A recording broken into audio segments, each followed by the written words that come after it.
So many of you at home helping us put together our Persons of the Week. In your own words, remembering the bravery and sacrifice on June 6, 1944. On the murderous sands of Normandy and its rim of watery hell. It was 70 years ago today. And tonight here, so many of you at home sharing your stories with us of your loved ones and the American bravery that day. My name is Ann Martin Berry, and this is the story of my father, Freeman H. Martin. The story of my mother, Kathleen Malloy Doherty. This is the story of my grandfather. There was Kira and the story of her grandfather, Clarence Brown Riker. Everyone called him CB.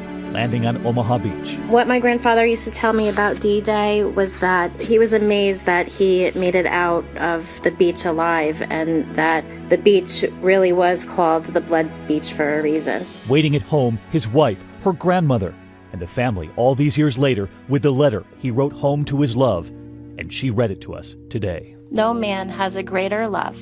Yours always, Billy. There was Ann's father who rode in that amphibious tank.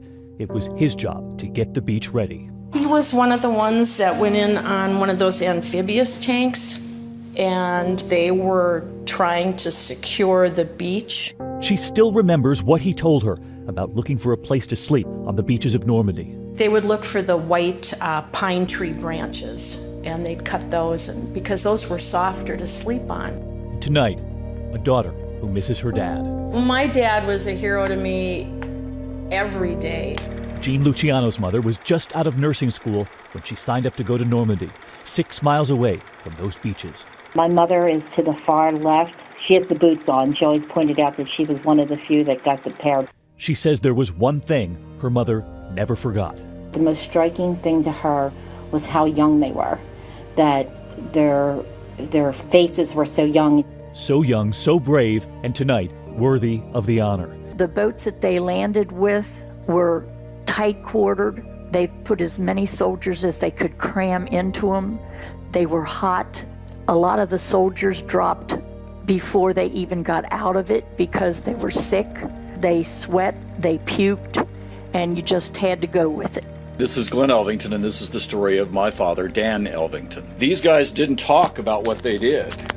I think that they just did. He actually got offended if anybody called him a hero. The heroes for him were the guys that didn't come home. And one more story from Dennis Smith, who said his father never spoke of D-Day until just before he died. He said he was scared to death. They knew something big was happening, and they were there to do what they had to do.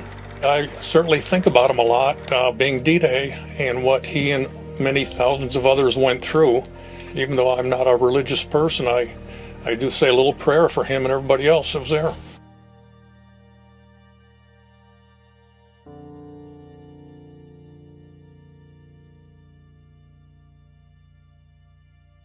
And so we choose your heroes, our heroes too.